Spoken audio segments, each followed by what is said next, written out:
be able to achieve change for animals, we need to get individual behaviour change, corporate behaviour change, and political change. And we need change in all areas.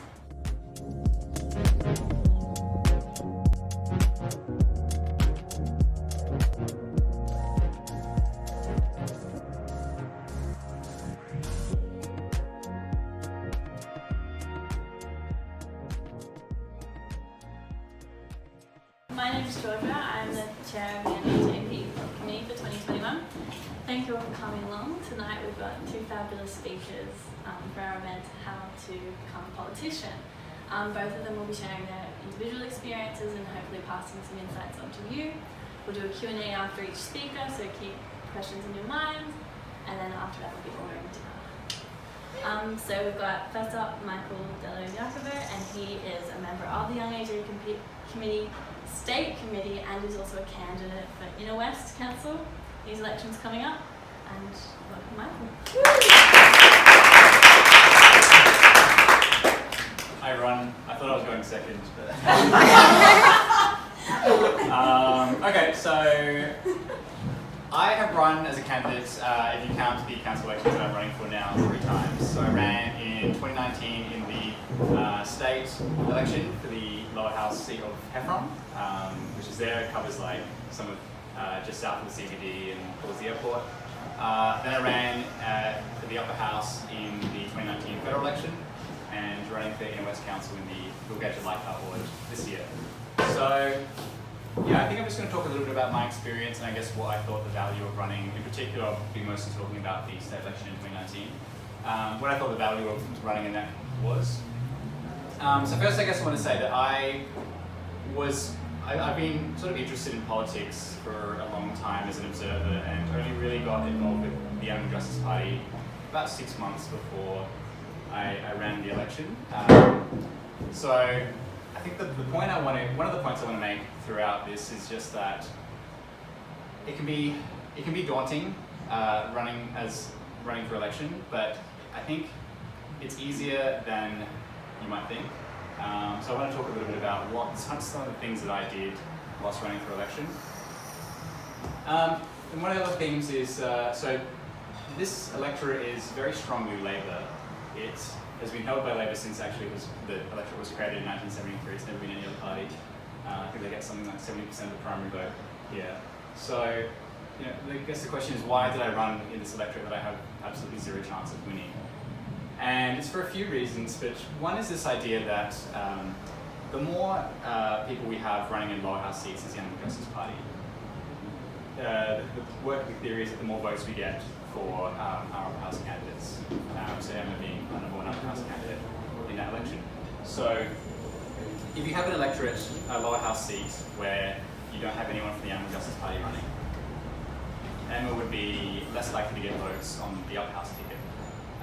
But if you have people running in the electorate, campaigning, even just having their name on the lower house ballot, it gets people thinking about the Animal Justice Party more, gets the animal protection issues out there, and it makes people more likely to vote for our upper house candidates. So a big part of the value is just to be there and to have your name there and to help encourage people to vote for us in the upper house. And another part is just engaging in the community issues and talking about animals and making sure people were thinking about that. I guess I found that a lot of the issues that people care about aren't necessarily about animals, and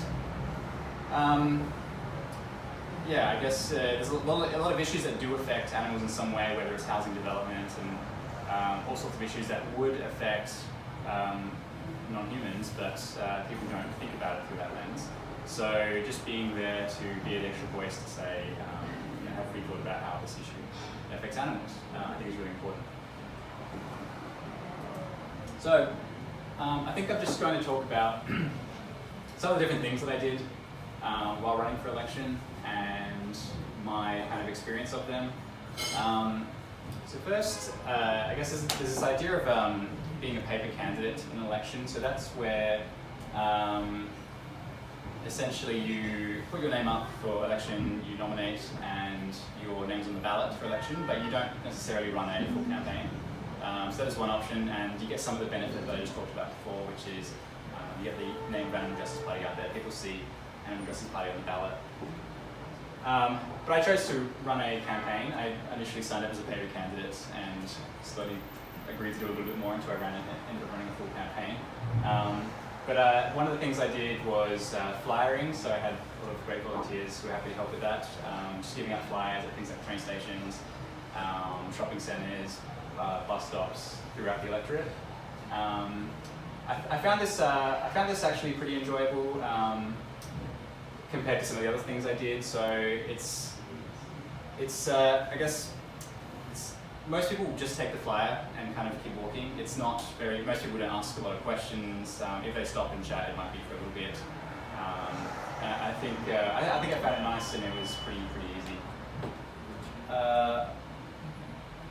Another thing we did was just going to markets, so being at stalls, things like I think these are from the Sydney Vegan Market. Sydney Vegan Market is a very friendly audience. I mean, most people, if they haven't heard of us, then they're very supportive of the idea of a political party. So this was probably my favourite activity out of all the things that I did, I think, because everyone who came up was very positive towards us already. One thing I did that I didn't really enjoy and didn't feel like I got a lot of value out of was door knocking. So we did, here's some people who helped me out when we did door knocking one day. We just went to, we got up in pairs and went to people's houses and knocked on doors and asked questions like, are there any issues that you are concerned about in the area? Have you heard of us? And that kind of thing. I think out of maybe a few hundred houses that we collectively knocked on, something like 3 people actually wanted to engage in any kind of conversation. Most people, we asked them, what kind of issues do you care about? And they were just like, none. So, I mean, that maybe it's the area, maybe it could be a number of things. I mean, I guess at the end of the day, you're knocking on someone's house and coming into their personal space, and they're probably in the lowest frame of mind to be engaging with someone. So, I mean, yeah, I guess it was a good trial and error. It was like an experiment for me to try that, and it didn't work, so that's okay. I guess being active on social media, so running a social media page and posting a lot of dog pictures on there, and that's me with a photo of voting for myself, which is always a fun thing to put on social media.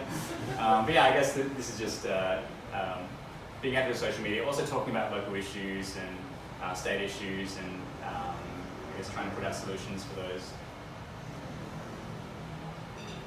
Community events, so talking at things like, we have that's our campaign launch. I think that was for the federal election, actually, on the left. Talking at community forums. So often there will be at least one community forum per electorate where candidates will get invited to come and talk about some topic or field questions from the audience. And I enjoyed that, and I think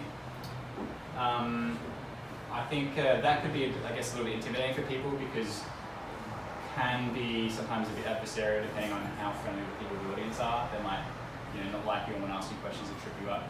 It was also a bit tricky because they asked a lot of questions that we don't necessarily have policies for. Like a lot of people have questions about non-human issues, and sometimes you can try and turn it to talk about animal issues, but sometimes I guess you just have to be honest and say, I don't know the answer to that, but I always come back to my science background and just say that I try and use the best evidence to come up with a solution for that. Things like going to rallies and protests. I think that was at Randwick Racecourse on the right. Pre-poll, so for about 2 weeks before an election, there's pre-poll where per electorate there's one or more places where people can go to vote, and depending on the electorate, it's something like in the order of tens of % of people vote in pre-poll. So it's good to have some coverage of handing out how to vote cards at pre-poll. Had some people help me out, but for the most part, I think I was there for most of it. I was able to do that because I took time off my PhD, which I was happy to do. But yeah, I guess that can be a bit of a time commitment, but I think it's pretty valuable. And then, of course, on election day, which is the same thing, but just more people for one day. And yeah, handing out how to vote. So I was coordinating with some volunteers to make sure we have as many people as we could at different voting booths. So yeah, I think that's a good mix of the things that I did. Yeah, I guess I just wanted to give an overview of what kinds of things you do as a candidate for an election, and if someone is thinking about standing as a candidate, I mean, you could do some of this, you could do all of this, or you could do none of this. This is just a selection. I mean, you could maybe just be involved in social media and have a social media page, but if you don't have the time to commit to going out to a lot of events, I think that's still really valuable. And I did have more there, sorry. I guess I was just going to talk a little bit about, so I ran in the upper house as our second number on the ticket for this federal election, but also running this year for council for the Inner West Leichhardt ward. So I think council is an interesting one for me because a lot of the issues can feel a little bit, I guess, mundane or dry, sort of like municipal, like housing development things, and yeah, it's hard to sometimes find ways to, I guess, come up with animal issues. I mean, there's a lot of stuff that you can talk about, a lot of ways you can get animals on the agenda at council. But I think the upshot of council is that it's easier to be elected. We had a few people elected in the Victorian council elections recently, which is great. And I think it's council's a part-time gig anyway, so it can be a good way to learn about politics. So in my council, there are 5 wards with 3 people elected per ward, and most of the wards would have a Labor, a Liberal, and then either an Independent or a Greens member. So for my ward, I'd be essentially going up against the Greens councillor. So probably tricky, and my chances of being elected are not fantastic. They might be okay, but yeah, again, I think the value is just trying to make sure that animal issues are on the agenda, at least for the other people I'm running against, and make sure they at least have to talk about it and think about it. So yeah, I think that's pretty much all I've got. I have to take some questions, and if anyone's even just thinking about maybe being a candidate or curious about a little bit more about what's involved, then I'm happy to either answer any questions or chat with you later. So yeah, thank you.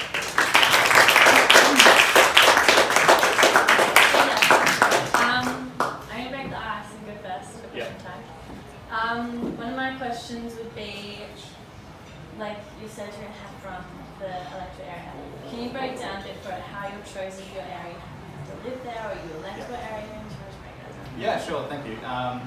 So for council, you have to live in at least the council that you're running in. You don't have to live in the particular ward, but you have to live inside the council. For state and federal election, you don't have to live inside the electorate that you're running for. But for me, I chose Heffron because that's where I lived at the time, so it was very convenient if I was going to be doing campaigning to actually live in the area. And I guess it's an advantage to also live in the area because you're more engaged with the community and people will see that you actually live there. So in terms of how I got selected, you can apply to the Animal Justice Party to be a candidate. So if you're thinking about council elections, you could, there's a form you could fill out to apply to be a council candidate. And the process from there, I think, is we have a pre-selection committee system. So a committee will look at all the applications and they'll interview potential candidates and try and work out whether you're a good fit. And from there, I think that's pretty much it. And then you'd be a candidate, and you get a lot of support from the Young Justice Party in terms of producing like flyers and graphic materials and that kind of thing. I'm going to steal the second question as well. Sure. Why do you think it's important young people start running as candidates? Yeah, well, I think just having more representation. I mean, I'm trying to remember the statistic because I saw this just a week or 2 ago, but it's in terms of councillors, it's like under 10. It's well under 10% of people are under the age of 35 who are councillors or something. It's and I mean, I don't know what it is for state and federal governments. I don't know if you know for state, but probably not a lot of young representation. Yeah, I think it's important. I mean, it's good to have a cross-section of people of different demographics for who are making decisions on behalf of people. And yeah, I mean, having young people is just another demographic. So I think that's one reason, but also having diverse range of backgrounds is also just good for making better, coming up with better solutions and decisions. Yeah. I think I agree, like having young people just give a voice there, and particularly young communities, we're noticing a trend, we're more empathetic towards animal issues. So not only having like our fantastic representatives in other house like Emma and Mark, but having younger voices in parliaments, a fresh perspective to politics. And yeah, it's just fantastic to have it. Alright, I'll refer it to you guys, just chuck a hand up if you've got a question. Yeah, did you have a job at the same time as your campaign? So no, I didn't. I was doing my PhD when I started the campaign, and I took a trimester off to for the last 3 months of the campaign. Yeah, so I mean, I was doing it pretty like full on. That was my plan to commit to doing that. I think I wouldn't have been able to do it at the level I was doing if I had a job at the time. But a lot of candidates do have jobs, Yeah. and they just do it on the weekends and stuff. Yeah. So it just changes your level of commitment. Yeah. Well, like you said, you can either be in it all in it to a full campaign like you did, or even just having your name there helps other people like and get elected in upper house that they can influence more change. And even if you run a campaign, I guess there's like the whole scale of like 0 to 100 that you can go. I'm just wondering, I know some people try something once and they say, I couldn't do that again, but obviously you're willing to throw yourself back into it. Yeah. What is it specifically about running an election campaign that has kind of got you saying, yep, I'm ready to go again? Yeah, it's a good question. Yeah, so I'm back for my third time. So I think for me, I'm not an extrovert, and public speaking doesn't come naturally to me.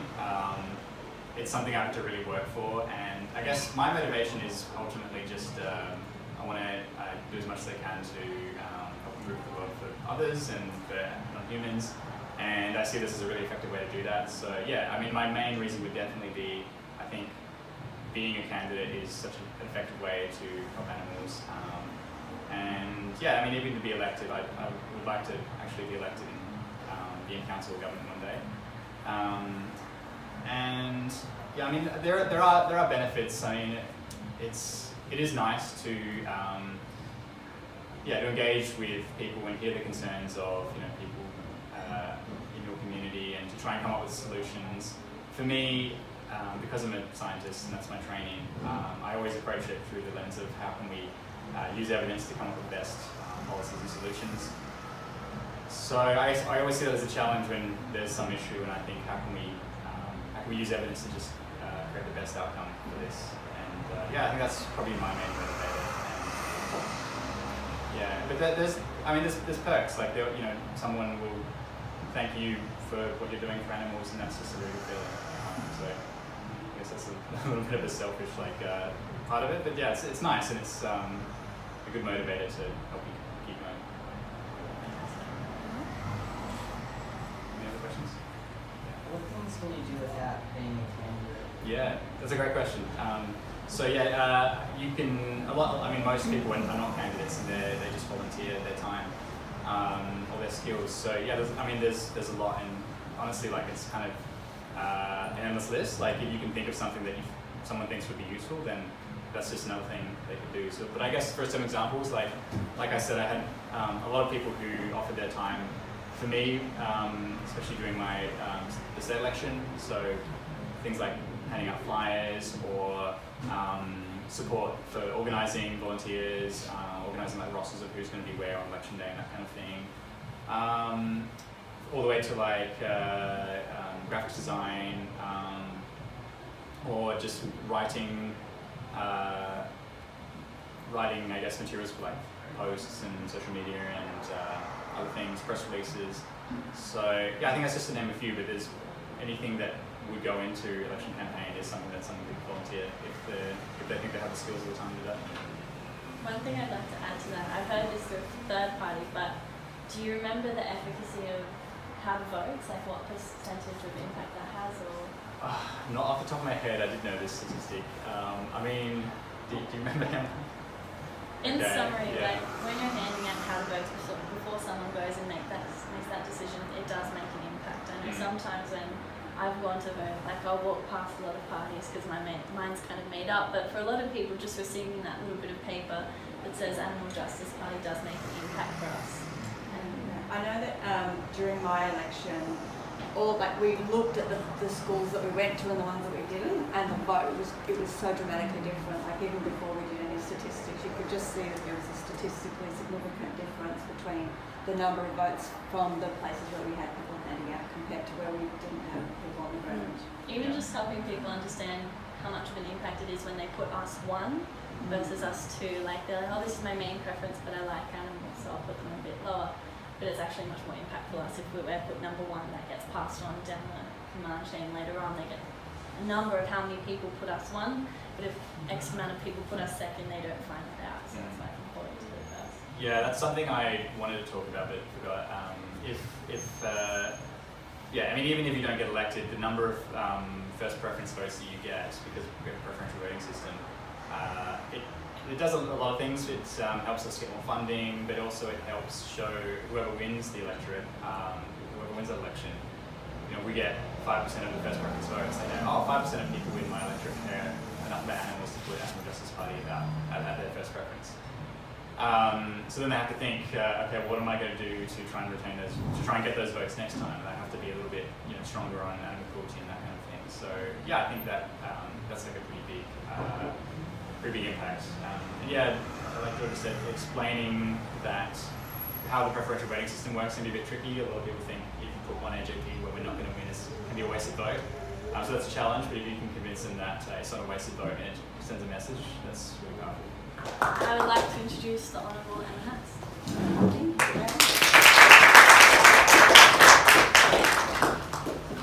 I might sit down if that's all right. Because there's quite a few of you here that I have not met before, I thought I would just give you a little bit of background about who I am, but also why I actually decided to run for Parliament.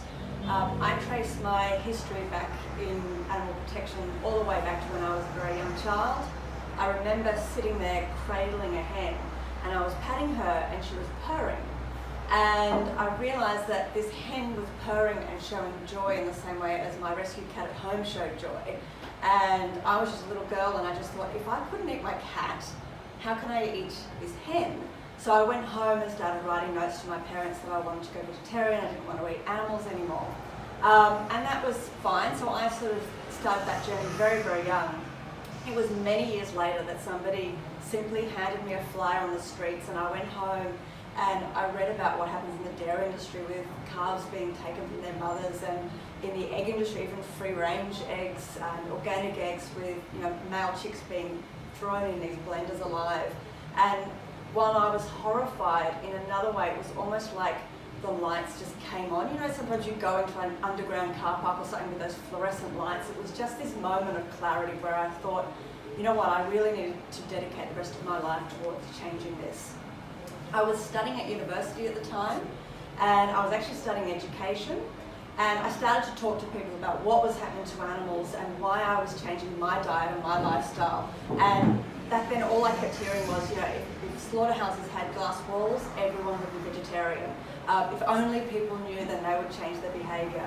What I found was that wasn't the case. You show people earthlings, you show them the graphic footage, you tell them what's happening, people cry, they get upset with you, and then they go to Burger King and buy a burger the next week. So I realised that what we've got is animal cruelty, which is human caused, but it also means there has to be a human solution to that. So I actually took myself out of studying education and I moved into psychology, and I ended up doing my master's in health psychology. So health psychology looks at mass behaviour change. So how do you convince entire populations to quit smoking? How do you convince entire populations to start wearing seatbelts? So some of the campaigns we would look at was they made it illegal to drive without a seatbelt, and still no one was wearing seatbelts. And so they actually employed psychologists to run campaigns and do educational campaigns with the community to actually get them to change their behaviours. So that's what I did my master's in, and I took those skills and I worked for about 10 years at Animal Liberation. I also worked for People for the Ethical Treatment of Animals, and I also worked for World Animal Protection International, and I used, at World Animal Protection International, my role was entirely on that psych level where I was doing research. Say one campaign we were running was the use of bear bile, and so we'd go overseas, we would interview people, we'd find out why people were using it, and then develop a campaign around how do we convince people to change their behaviour, run the campaign, and then do another focus group to see if we've actually managed to change people's behaviour and made a difference. So I've been using those skills really in two areas. So I think that to be able to achieve change for animals, we need to get individual behaviour change, corporate behaviour change, and political change. And we need change in all areas. When I first started, we were only focused on individual change because you can't get corporate and political change until you've got a large number of people, you've got the masses behind you wanting to protect animals on a particular issue. So we're doing a lot of individual behaviour change campaigns. And then I saw, as the movement grew, we started to do some really successful corporate campaigns. So Animals Australia's done fantastic work in getting a whole lot of companies to ditch caged eggs, for example. People for the Ethical Treatment of Animals got airlines to have vegan menus on the aeroplanes. And what I saw was that we were seeing significant change in those two areas, individual and corporate change. But when you look at the political space, nothing was happening. It was just this dead space. And the reason we need political change is because, and I'll give you a really good example, I've just finished on an inquiry into the dairy industry. So as veganism is growing and more people are switching away from dairy, the dairy industry is financially collapsing. So what are they doing? They're going to Parliament and they're asking for more subsidies to prop up their industry. So while we're changing our behaviour and we're saying, I don't want to support this anymore, the government's using our taxpayers' money to prop up this industry and throw out the cow's milk that isn't wanted and isn't needed, and that people aren't actually buying. And what they're also trying to do, so they're asking for subsidies to prop themselves up, and then they're campaigning for other legislative changes. So they're campaigning for changes in labelling. So they want soy milk to be called soy juice to make it sound disgusting and to confuse consumers. They're claiming that consumers are confused now. There's no evidence that consumers are confused about which milk that they're purchasing. But it will create confusion if you say soy juice. The evidence says that if it says soy milk, you know you're going to use that in replacement of where you would traditionally use cow's milk. So you buy cereal, you put soy milk on it, you put rice milk on it, you don't put juice on it. So they're trying to create some confusion around there. And then of course they're fighting for other legislation. In New South Wales we've got ag-gag legislation, which effectively gags activists from exposing cruelty on a lot of these farms. So they're hoping to kind of shift those consumers that have turned away and try and turn that tide and use taxpayers' money to prop up the industry while they're trying to do that. So that's why we can't just have individual change and corporate change. It needs to be all three. So when Mark Pearson, so Mark was my colleague at Animal Liberation for many years. He's the first MP elected onto the Animal Justice Party. And he came to me and he said, would you consider running? And the question I asked myself is, where am I best placed to help animals? And I could see so much progress and such good work being done by a variety of organisations on individual and corporate change. And I thought, okay, political change is going to be really hard, but we have to start somewhere. And so that's why I decided to run. And the one other thing I just wanted to mention before I stop talking and open up for questions, I've been talking with my team. I've got a team of 2 other staff, and we've really noticed that there is just a lack of young female and non-binary voices throughout politics. And so we're being just early stages looking at setting up like a mentoring system, and we really want to reach out to people who want to have some mentorship to actually like find that journey within to Parliament. So look out for that. We'd really like to work with people. I don't know everything, but I've been around long enough where I can point people in the right direction if it's on an aspect that I'm not perfect in. But also, you know, there's a really wide skill set amongst my team as well. I made sure that, because I've only got the ability to have 2 full-time staff, I made sure I hired people that had skill sets that were very different to mine, and that sort of creates that full picture as well. So look out for more information on that too. We'll be posting it on my Facebook page.